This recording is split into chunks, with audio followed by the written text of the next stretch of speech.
வணக்கம். இன்றைய முக்கிய செய்திகள்.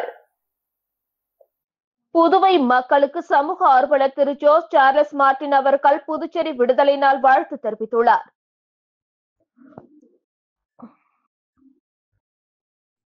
இது தொடர்பாக சமூக வலைதளத்தில் அவர் வெளியிட்டுள்ள வாழ்த்து செய்தியில், பிரெஞ்சு ஆதிக்கத்திலிருந்து புதுச்சேரி இந்தியாவுடன் இணைந்த இந்த வரலாற்று சிறப்புமிக்க நாளை கொண்டாடுவோம். அமைதியான வழியில் அடைந்த இந்த விடுதலை புதுவையின் கலாச்சாரத்தையும் அதன் தனித்துவத்தையும் பாதுகாக்கிறது. ஒவ்வொரு புதுவை குடிமகனுக்கும் எனது மனமார்ந்த வாழ்த்துக்கள். புதுச்சேரியின் வளர்ச்சிக்கும் பெருமைக்கும் உறுதுணையாக நிற்போம். புதுவையின் பெருமை ஓங்கட்டும் என்று குறிப்பிட்டுள்ளார். புதுச்சேரிக்கு உண்மையான சுதந்திரம் எப்பொழுது கிடைக்கும் என சமூக ஆர்வலர் திரு ஜோஸ் சார்லஸ் மார்டின் அவர்கள் கேள்வி எழுப்பியுள்ளார். இது தொடர்பாக அவர் சமூக வலைதளங்களில் வெளியிட்டுள்ள பதிவில், பிரெஞ்சு ஆதிக்கத்தில் இருந்து புதுச்சேரி நவம்பர் 1ஆம் தேதியான இன்றைய தேதியில் விடுதலை பெற்றது. ஆனால் வேலையில்லா திண்டாட்டம், அரசு பணியிடங்கள் நிரப்பப்படாமை, அடிப்படை பிரச்சினைகள் சரி செய்யப்படாதிருத்தல் ஆகிய பிரச்சினைகள் அதிகரித்துக் கொண்டே செல்கின்றன. புதுச்சேரி அரசு ஊழியர்கள் தங்கள் ஊதியத்துக்காகவும் ஒப்பந்த ஊழியர்கள் நிரந்தர பணிக்காகவும் போராடி கொண்டிருக்கிறார்கள். சட்டம் ஒழுங்கு இன்னும் கேள்விக்குறியாகவே உள்ளது. புதுச்சேரிக்கு எப்பொழுது கிடைக்கும் உண்மையான சுதந்திரம் என்று கேள்வி எழுப்பியுள்ளார்.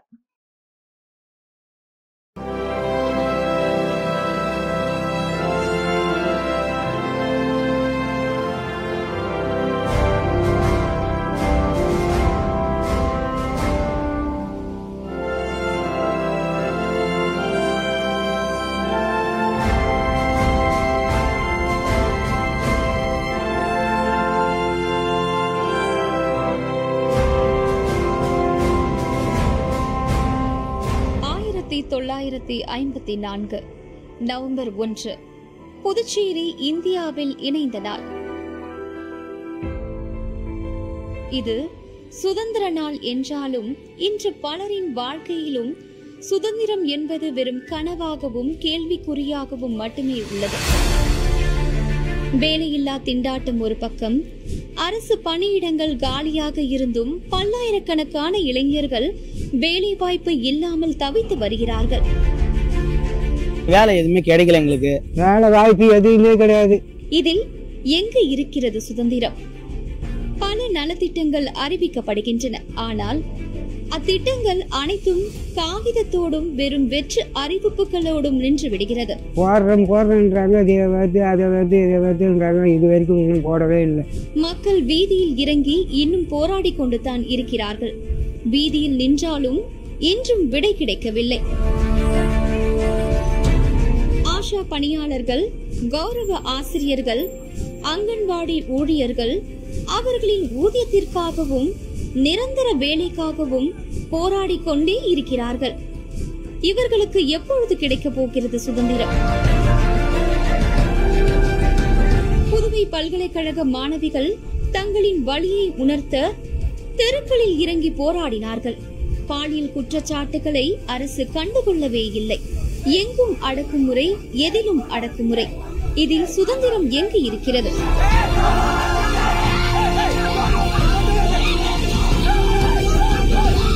மதகடிப்பட்டு, தேத்தாம்பாக்கம் போன்ற பழங்குடியினர் கிராமங்களில் நூற்றுக்கணக்கான மக்கள் மனைப்பட்டா, தண்ணீர், சாலை என அடிப்படை உரிமைகளுக்காகவும் தங்களின் வாழ்வாதாரத்திற்காகவும் இன்னும் போராடி கொண்டே இருக்கிறார்கள்.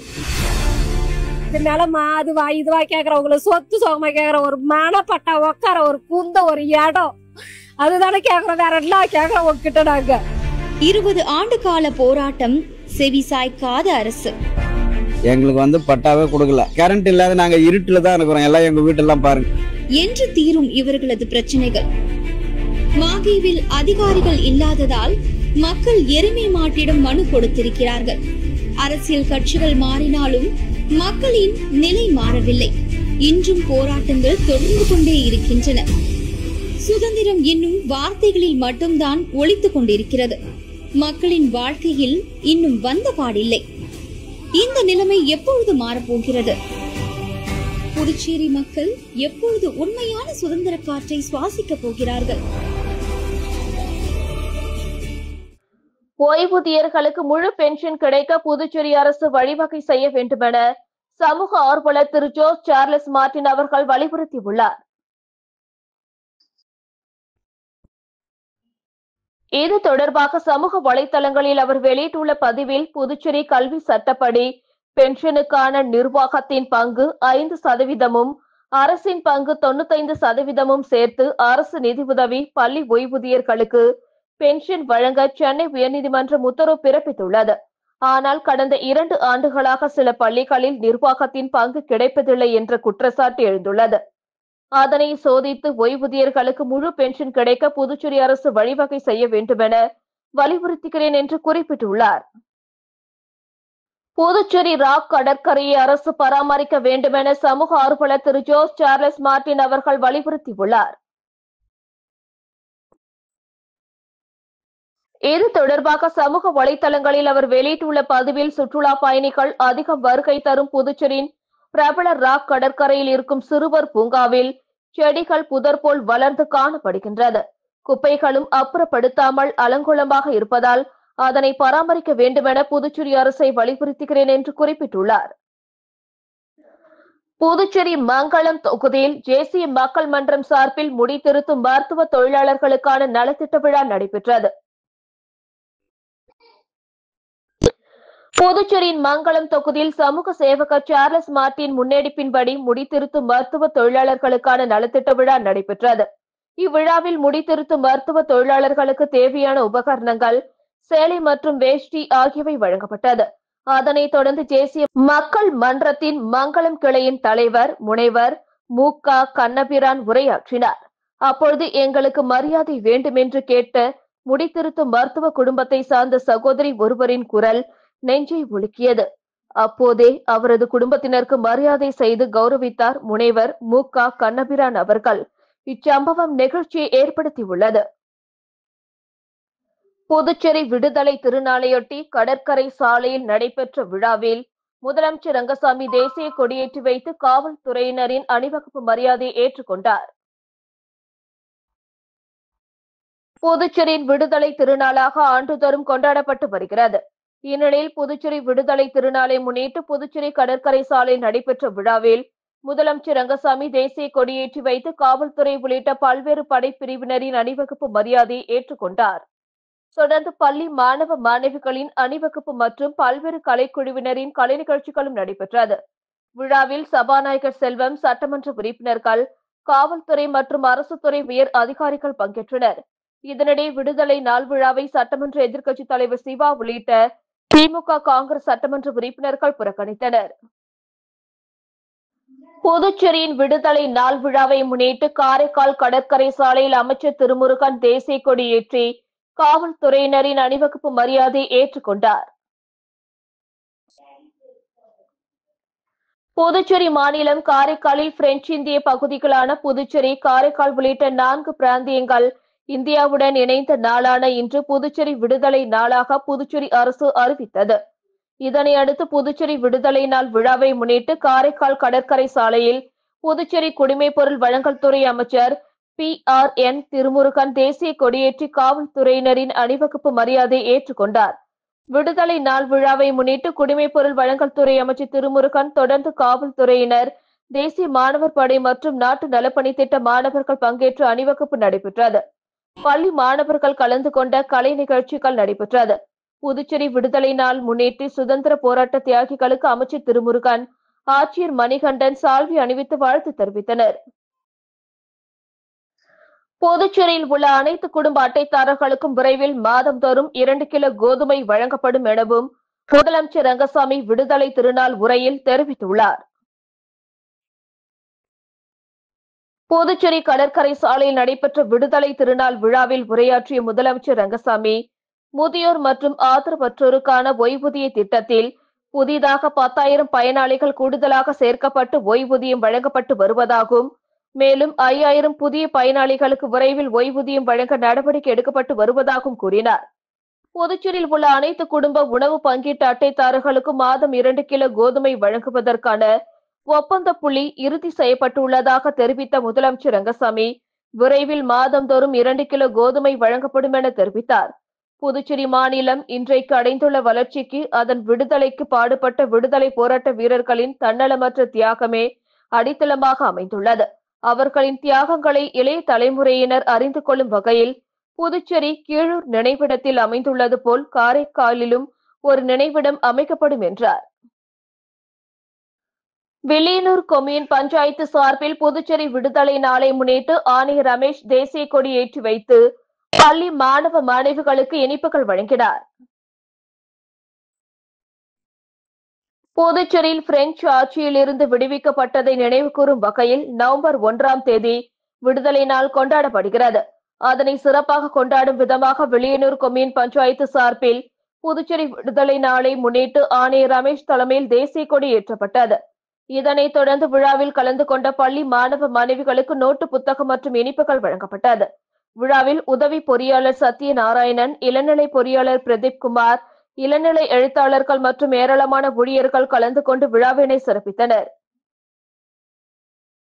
புதுச்சேரி மாநிலத்தில் ஊழல் ஆட்சி நடைபெறுவதால் புதுச்சேரி விடுதலை நாளை அடிமை நாளாக தெரிவித்து இந்திய ஊழல் எதிர்ப்பு இயக்கம் சார்பில் கருப்பு கொடி மற்றும் கருப்பு முக கவசம் அணிந்து கண்டன ஆர்ப்பாட்டத்தில் ஈடுபட்டனர். புதுச்சேரி மாநிலம் பிரெஞ்சு ஆட்சியின் கீழ் இருந்த நிலையில் 1954ஆம் ஆண்டு நவம்பர் 1ஆம் தேதி புதுச்சேரிக்கு விடுதலை கிடைக்கப்பட்டு நவம்பர் 1ஆம் நாள் புதுச்சேரியின் விடுதலை திருநாளாக புதுச்சேரி அரசு சார்பில் கொண்டாடப்பட்டு வருகிறது. இந்த நிலையில் புதுச்சேரி மாநிலத்தில் பல்வேறு துறைகளில் ஊழல் நடைபெறுவதால் புதுச்சேரி விடுதலை நாளை புறக்கணித்து காரைக்காலில் இந்திய ஊழல் எதிர்ப்பு இயக்கம் சார்பில் புதுச்சேரி மாநிலத்தில் உள்ள அனைத்து துறைகளிலும் ஊழல் நடைபெறுவதாகவும் இதற்கு சிபிஐ விசாரணை நடத்த வலியுறுத்தி கையில் கருப்பு கொடி ஏந்தி மற்றும் கருப்பு முக கவசம் அணிந்து 50க்கும் மேற்பட்டோர் கண்டன ஆர்ப்பாட்டத்தில் ஈடுபட்டனர். அப்பொழுது புதுச்சேரியில் நடைபெறும் ஊழலுக்கு எதிராக ஆளுநர் உடனடி விசாரணை செய்ய வேண்டும் என்று கண்டன முழக்கங்களில் ஈடுபட்டனர். நம்ம ஊர் டாக்ஸி செயலி ஆட்டோ ஓட்டுநர்கள், பொதுமக்கள், சுற்றுலா பயணிகள் பயன்படுத்த வேண்டும் என போக்குவரத்து ஆணையர் சிவகுமார் தெரிவித்துள்ளார். இது தொடர்பாக அவர் வெளியிட்டுள்ள அறிக்கையில், புதுச்சேரி அரசினால் ஆதரிக்கப்படும் நம்ம ஊர் டாக்ஸி செயலியை அண்மையில் கவர்னர் கைலாஷ்நாதன், முதல்வர் ரங்கசாமி முன்னிலையில் துவக்கி வைக்கப்பட்டது. இது ஸ்மார்ட் சிட்டி திட்டத்தின் ஒரு முக்கிய மைல்கல். இந்த செயலி புதுச்சேரியின் ரிக்ஷா, ஆட்டோ ஓட்டுநர்கள் பயன்படுத்துவதற்காக வடிவமைக்கப்பட்டுள்ளது. அதே நேரத்தில் சுற்றுலா பயணிகள், பொதுமக்களுக்கு பாதுகாப்பான பயண அனுபவத்தை அளிக்கிறது. இந்த செயலி மூலம் ஓட்டுநர்கள் முழுமையான வருவாய், வெளிப்படைத்தன்மை, யுபிஐ கட்டண பரிவர்த்தனை, அரசினால் சரிபார்த்து வழங்கப்பட்ட டிஜிட்டல் ஓட்டுநர் அடையாள அட்டையை பெறுகின்றனர். இந்த தொழில்நுட்ப தளத்தை பராமரிப்பதற்காக ஆட்டோ ஓட்டுநர்கள் மிக குறைந்தபட்சமாக ஒரு பயணத்திற்கு 3 ரூபாய் மட்டுமே சேவை கட்டணம் பெறுகின்றனர். இது அதிகபட்ச வருவாய் நேரடியாக ஓட்டுநர்களுக்கு செல்வதை உறுதி செய்கிறது. பொதுமக்கள் நம்ம ஊர் டாக்ஸி செயலியை கூகுள் பிளே ஸ்டோர், ஆப்பிள் ஸ்டோரில் டவுன்லோட் செய்து கொள்ளலாம். வாடிக்கையாளர்களுக்கும் ரிக்ஷா, ஆட்டோ ஓட்டுநர்களுக்கும் தனித்தனியே செயலிகள் கிடைக்கின்றன. போக்குவரத்து துறையின் இணையதளம், அரசு டிஜிட்டல் சேனல்களில் டவுன்லோட் இணைப்புகள் கிடைக்கும். ஒவ்வொரு ஆட்டோ மற்றும் ரிக்ஷா ஓட்டுநரும் நம்ம ஊர் டாக்ஸி செயலியை டவுன்லோட் செய்து கொள்ள வேண்டும் என குறிப்பிடப்பட்டுள்ளது. புதுச்சேரியில் வீடு புகுந்து சிறுமியை பாலியல் பலாத்காரம் செய்த பேங்க் மாஸ்டருக்கு 3 ஆண்டு கடுங்காவல் தண்டனை விதித்து போக்சோ விரைவு நீதிமன்றம் தீர்ப்பு வழங்கியுள்ளது. புதுச்சேரி சாரம் சக்தி நகர் முதல் குறுக்கு தெருவை சேர்ந்தவர் ரமேஷ் என்கிற ரமேஷ்குமார். பேண்ட் மாஸ்டரான இவர் கடந்த 2023ஆம் ஆண்டு மார்ச் 13ஆம் தேதி வீடு புகுந்து தனிமையில் இருந்த 15 வயது சிறுமிக்கு பாலியல் தொல்லை கொடுத்து கொலை மிரட்டல் விடுத்தார். புகாரின் பேரில் ரமேஷை கைது செய்த உருளையன்பேட்டை போலீசார் அவர் மீது போக்சோ விரைவு நீதிமன்றத்தில் வழக்கு தொடர்ந்தனர். இவ்வழக்கில் அரசு தரப்பில் வழக்கறிஞர் பச்சையப்பன் ஆஜரானார். வழக்கை விசாரித்த நீதிபதி சுமதி வழங்கிய தீர்ப்பில், சிறுமிக்கு பாலியல் தொல்லை கொடுத்த பேண்ட் மாஸ்டர் ரமேஷ் என்கிற ரமேஷ்குமாருக்கு 3 ஆண்டு கடுங்காவல் தண்டனை மற்றும் ரூபாய் 21,000 அபராதம் விதித்து தீர்ப்பு கூறினார். மேலும் பாதிக்கப்பட்ட சிறுமிக்கு ரூபாய் 1 லட்சம் இழப்பீடு வழங்க புதுவை அரசுக்கு உத்தரவிட்டார். வேளாண் தொழிலாளர்கள் நல சங்கத்தில் உறுப்பினர்களாக சேர காலக்கெடு நீட்டிக்கப்பட்டுள்ளது. இதுகுறித்து வேளாண் தொழிலாளர் நலசங்க தலைமை செயல் அலுவலர் முத்துகிருஷ்ணன் வெளியிட்டுள்ள செய்திக்குறிப்பில், புதுச்சேரி அரசின் வேளாண் தொழிலாளர்களுக்கு பல்வேறு நலத்திட்டங்களை வழங்க நடவடிக்கை எடுத்து வருகிறது. வேளாண் தொழிலாளர்கள் இந்த நலத்திட்டங்களை பெறுவதற்கு வேளாண் தொழிலாளர் நலசங்கத்தில் உறுப்பினர்களாக பதிவு செய்து இருத்தல் அவசியமாகிறது. தற்பொழுது வேளாண் தொழிலாளர்கள் பதிவு செய்து கொள்வதற்காக வேளாண் துறையின் உழவர் உதவியகங்கள் மூலமாக விண்ணப்பங்கள் வழங்கப்பட்டு வருகின்றன. வேளாண் தொழிலாளர்கள் பூர்த்தி செய்யப்பட்ட விண்ணப்பங்களை சமர்ப்பிக்க கடந்த 29ஆம் தேதி இறுதி காலக்கெடு அளிக்கப்பட்டது. இந்த காலக்கெடு அடுத்த மாதம் 10ஆம் தேதி வரை நீட்டிக்கப்பட்டுள்ளது. இந்த வாய்ப்பினை பயன்படுத்திக் கொண்டு விவசாயிகள் விண்ணப்பிக்கலாம் என குறிப்பிடப்பட்டுள்ளது. இத்துடன் செய்திகள் நிறைவடைந்தன. வணக்கம்.